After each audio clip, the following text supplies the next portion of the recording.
فراکسیۆنی پارتی دیموکراتی کوردستان لە هەولێری پایتەختەوە لەگەڵماندایە. بەڕێز دکتۆر فرسەت سڵاو لێبێ و ئەم کاتت باش. دەمانەوێت یەکەم پرسیارمان لەوە دەست پێ بکەین.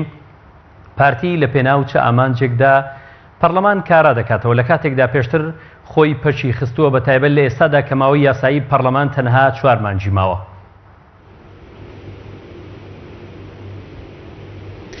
بەناوی خوای گەورە و میهرەبان، سڵاو بۆ ئێوە، سڵاو بۆ بینرانی بەڕێز. پێشوەختە دەمەوێت کۆمەڵێک شت بڵێم کە بەداخەوە لەو راپۆرتە ئێوە هاتن زیاتر لەوە هەم دەچوون، زیاتر لەوە دەچوون کەسێک بۆ خۆی خەیاڵی کردبێ و هەڵسابێتەوە و ئیتر تەقریرێکی ئامادە کردبێ. بەداخەوە یعنی کە لەکوێوە ئەو زانیاریانە چین کە کامانن ئەو مەرجانەی پارتی. قسەی سەرۆکی فراکسیۆنێکی تێدایە و قسەیەکێ لە پەرلەمانتارەکانی کوردستانی تێدایە. ئەوانیش قسەیان لەسەر راپۆرتەکە و لە ناوچی راپۆرتەکە ئەو عەقڵیەتانە بوون، ئەو زمانە بوو، ئەو عەقڵیەتانە بوون و ئەو زمانەش بوو ئێمەیان گەیاندە ئەمڕۆ. و بەداخەوە پاشەکشەنەکردن لەم زمانە و لەم نامەسئولانە قسەکردنە و بە بەردەوامی خەریکە بەرەو دوڕیانێکی تاریک دەمان بات.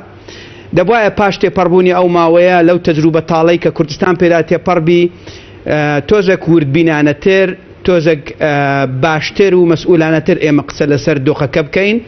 و باشتێکت پێ بڵێم، ئێمە ئێستا و لە پێشووتریش و لە داهاتوش لە هەموو لایەک زیاترین لە حورمەتگرتنی پەرلەمان، لە کاراکردنی پەرلەمان، لە گەڕانەوەی حورمەت بۆ موەسساتەکان. و هەر کاتێکیش هەر مبادرەیەک هاتبێ پارتی لە پێشی هەمووان ئیستیجابەی هەبوو بۆ ئەم مبادرەیە.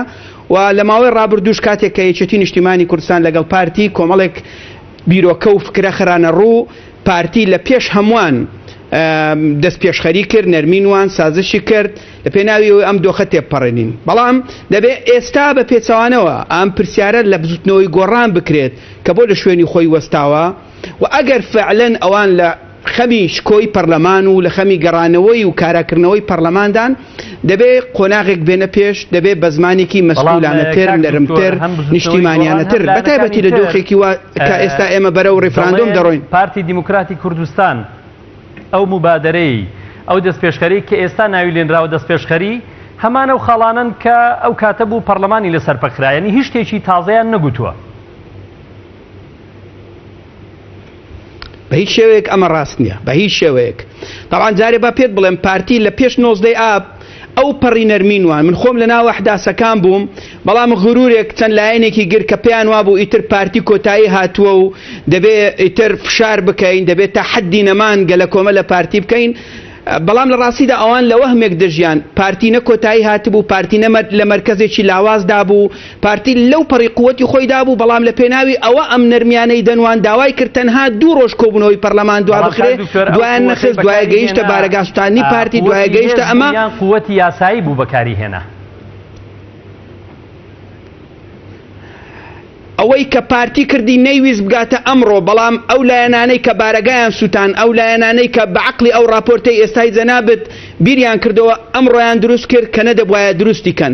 ئێستاش کە ئێمە لە سەریوبەندی مافی چارەی خۆنووسین و مەسەلەی ڕاپرسی داین، پارتی هاتووە بەو پەڕی نیەت پاچی، بەو پەڕی مرونەت دەمانەوێت ئەم قۆناغە تێپەڕێنین، بەیەکەوە مافی چارەنووسی ئەم گەلە پیادە بکەین و بەیەکەوە بەرەو ڕاپرسی بڕۆین و بەرێکەوە بەرەو سەربەخۆیی بڕۆین. بەڵام ئەگەر تێڕوانین وایە ئیتر جارێکی تر هەڵەی ساڵی 2015 دووبارە دەکرێتەوە و پارتی لە موقعێکی محریزدایە و دەبێت هەموو فشارێکی لێ بکەین و زۆرترین تەنازولی لێ بکەین تا حەدی تەسلیم بوون و ساڵکردنی ئاڵای سپی.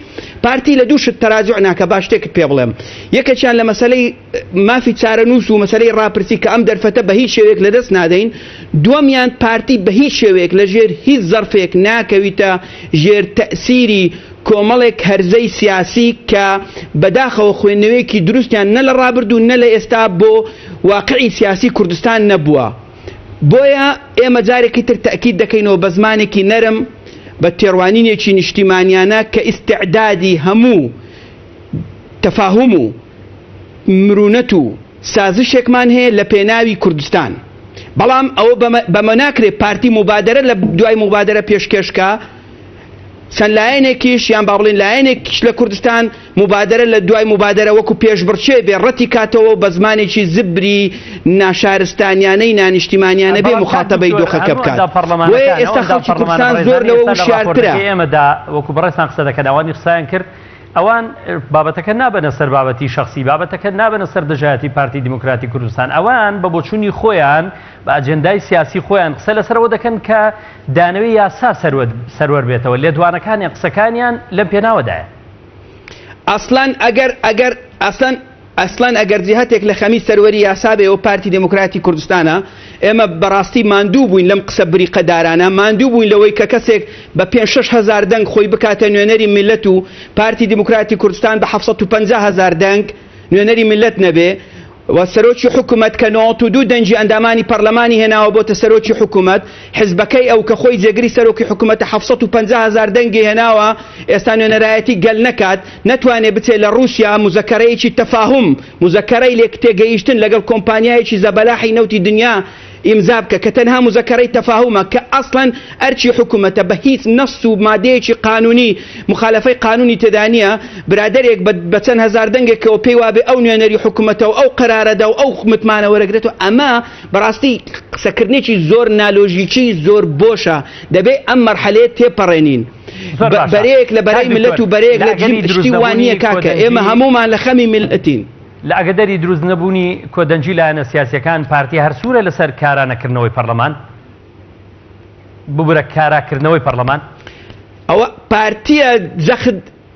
پارتیە جەخت لە کاراکردنەوەی پەرلەمان دەکا، ئەوە پارتیە لە خەمیشکۆ و گەڕانەوەی موسەساتە بۆ شوێنی خۆیان، ئەوە پارتیە مبادرەی کردووە ئەڵێ وەرن دەستکاری هەموو سەرۆکایەتیەکانەکەین، ئەوە پارتیە مبادرە لە دوای مبادرە پێشکەش دەکا، ئەوە بزوتنەوەی گۆڕانە، ئەوە کۆمەڵی ئیسلامیە لە شوێنی خۆیان وەستاون. بەداخەوە ئێستا من کە لە تەلەڤیزیۆنەکەی کۆمەڵی ئیسلامی قسە دەکەین، من ئیستیغرابەکەم لەوەی من دەزانم گۆڕان چ مشکلە هەیە، بەس ئێستاش نازانم کۆمەڵی ئیسلامی کامە مشکلە هەیە. ئاسان هەموو دەنگەکانی کۆمەڵی ئیسلامی بەقەدەر دەنگەکانی یەک قەزای پارتی لە یەک قەزای ئەم کوردستانە لە زاخ و لە سۆران بەقەدەر هەموو دەنگەکانی کۆمەڵی ئیسلامی دەنگی هێناوە. ئێستا کۆمەڵی ئیسلامی پێی وابێ لە بەرەی نیشتیمانی و پارتی لە بەرەی کاکە ئەمە قسەیەکی زۆر نالۆژیکیە. بەڵێ بەڵام ئەوە ناگەێنێ ئەگەر پارتێک کەمیش دەنجیە نابوو بێدەنگ بێلەوەی ئەگەر یاسا پێشێر کرا قسە لەسەر یاسا نەکات. ئەخر ئێوەی کۆمەڵی ئیسلامین بەم لۆژیکە قسە دەکەن کە ئێوە نوێنەرایەتی ملت دەکەن. ئەسڵەن ئەمە زۆر نالۆژیکیە. بۆیە برای بەڕێزم با ئێمە شتێکی جدی بڵێن لەم بەرنامەی ئێوە. ئێمە ئێستا لە سەروبەندی پیادەکردنی مافی چارە خۆنووسین داین. ئەم دۆخەی کوردستان دۆخێکی گرنگە، دۆخێکی مێژوویە و مێژوو ڕەحم بە کەس ناکات و ئەم مشەوەهکردن و هانیەی ئێستا دەیانەوێت لەسەر پرۆسەی ڕاپرسی و مافی چارەنووس دروست بکرێ. بەداخەوە یعنی لە مێژوو ئەوانەی کە بەم عقلیەتە بەم شێوازە نابەرپرسیانە قسە دەکەن مەسئول دەبن بەرامبەر مێژوو. بۆیە ئێستا پارتی بەنیەتێکی باش هاتوێتە پێش. ئەوەش مێژوو نییە کە 2 ساڵە حکوومەت بێ لێپرسینەوەیە. چێ پەرلەمانی پەکخست؟ چێ پەرلەمانی پەکخست؟ ئەسڵەن پەرلەمان لە ڕۆژی 19 ئابەوە پەکخراوە. پارتی دیموکراتی کوردستان پەچی خستووە. آخر ئەوە قسەی جەنابتە کە تەلەڤیزیۆنی کۆمەڵی ئیسلامی طبعاً هەروە قسە دەکەن. ئاسڵان پەرلەمانی کوردستان ئەو عەقلیەتە زۆر هەرزە زۆر ناپێگەیشت و تێگەیشتووە پەچی خست کە ئیدارەی سراعەکەی کرد نەیتوانی ئیدارەی بدات. لە 19 ئابەوە ئەو پەرلەمانە خۆنەی دەتوانی یەک یاسا دەربکات، نەیتوانی خوێندنەوەیەکی دروست بۆ واقعی سیاسی کوردستان بکات. کەوتنە دوو فەیسبوک و دوای کۆمەڵێک مەسائلی شەعبەوی و پۆپۆلیستی کەوتنە دوای لەسەر سەروەربوونی یاسا قسە دەکات لەسەرەوەی کە پارتی دیموکراتی کوردستان هەنگاوینا بۆی پەرلەمان پەچی بخرێت. بۆ پارتی دیموکراتی کوردستان کادیرەکانی ئەندامەکانی بۆچی بە چاوی دوژمنکارانە سەیری تەواوی پارتەکانی تر دەکەن؟ ئایا ئەمە دەمانگەێنێتە کەناری ئارام؟ بالضبط بە پێچەوانەوە، بالضبط بە پێچەوانەوە. پارتی زمانێکی سەردەمیانە لە ئیعلامی خۆی بەکاردەهێنێ، زمانی زبر بەکار ناهێنێ و ئێستا شایەتی ئیعلامی پارتی و خۆتان و گۆڕان بدەن. دوو پارتی مبادرە لە دوای مبادرە دەکە ئەوە کۆمەڵی ئیسلامیە گۆڕانە لە سلێمانی تۆیەکی درق و چینە و دووبەرەکی چاندووتانە تا حەدی دوژمنداری بەداخەوە بزەبت بە پێچەوانەوەیە پارتی دەستی هاوکاری برایەتی تەبایی مبادرە لە دوای مبادرە درێژ دەکا بەداخەوە جەوێکی ئێرهابی فکری ناخۆش لە شاری سلێمانی و ئەو قەزا و ناحیانە دروست کراوە ئەسڵەن کەس ناتوانی بیر لە ڕێی خۆشی بکاتەوە ئەسڵەن کەس ناتوانی بە جورئەتەوە ڕێی خۆشی بڵێ بە پێچەوانەوە ڕێک برای بەڕێزم ئەوەی جەناب دەڵێ ڕێک پێچەوانەوە وایە ئەو تۆ دوژمنکاریە ڕق و چینە دووبەرەچیە ئەو برادرانن کە ناوم گوتن دروستیان کردووە لە وڵاتە بەداخەوە ئەمە دەمانگەێنێتە تونێلێکی تاریک ئەمە خراپە بۆ ئەم میلەتە بۆیە پێویستە بە ڕۆحیەتێکی نیشتیمانی بە دنیابینیەکی نوێەوە ئێمە بێن لەگەڵ یەکتر لەم وڵاتە کەس دوژمن نییە لەم وڵاتە کەس میوان نییە لەم وڵاتە کەس خائین نییە هەمومان بەم وڵاتە خوێنمان ڕشتووە بەیەکەوە هێناومانە دەبێت بەیەکەوە تەواوی بکەین بەڵام ئەگەر گروپێک تاقمێک پێی وایە بە دژایەتیکردنی سربەخۆی دژایەتی پارتی دەکە نەخێر ئەمە خۆی بەرامبەر تاریخ شەرمەزار دەکات سربەخۆیی پارتی نییە هی ئێمە نییە هەمومانە ڕاپرسی حیزبێکی دیاری کراو نییە ڕووباری خوێنمان لە پێناوی ڕشتووە زۆر باشوانێت نکوڵی لە خەباتی هیچ پارتێکی سیاسی بکە پارتی دیموکراتی کوردستانی یەکێکە لەو پارتانی کە خەباتی کردووە بەڵام کاک دکتۆر لە دنیای سیاسەتیشدا من وەکو ڕۆژنامەنووسێک کامە لەگەڵ بەڕێز قسە دەکەم لە دنیای سیاسەتیشدا ئەگەر پارتێک با خزمەتیشی هەبێ خزمەتیشی کرد بێ خوێنیشی ڕش پێ بەڵام لە قۆناغەکانی مێژوو ئەگەر هەڵەیەکی سیاسی بکە ئەگەر هەنگاوێک بنێ ئەو نیشانەوە نییە کە پارتەکانی تر خەڵکی کوردستان ئەحزاب بێدەنگ بن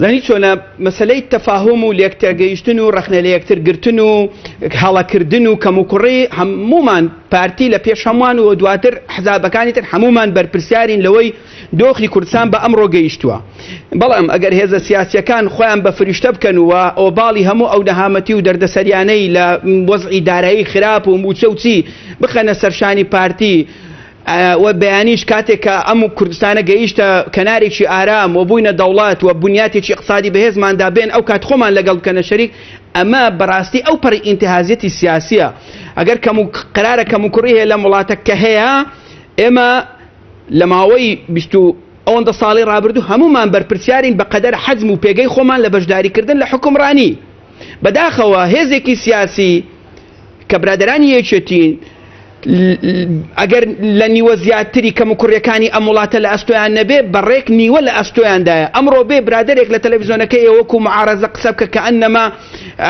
ئەوان لە کەوکەبێکی تر هاتوون ئاخر خەڵکی کوردستان و جەنابەت کە وەکو ڕاگەیەنکارێک پێش هەموو کەس سەیرت بەم قسەیەدێ گاڵتت بەم قسەیەدێ خۆ خەڵکی کوردستان ئەمەندە لە دواوە نییە خەڵکی کوردستان پێگەیشتووە باش تێدەگات دەبێمە قسەی ڕاست بۆ خەڵک بکەین قسەی واقعی بۆ خەڵک بکەین خۆشە دوپرسیار لە بەڕێزت بکەم لە پەیامەکەی بەڕێز مەسعود بارزانیدا بازەوە دەکات کە گۆڕانکاری لە هەر سێ سەرۆکایەتیەکە بکرێت پارتی دیموکراتی کوردستان ئێستا هەر سوورە لەسەر ئەو مبادرەیان پاشەکشەی کردووە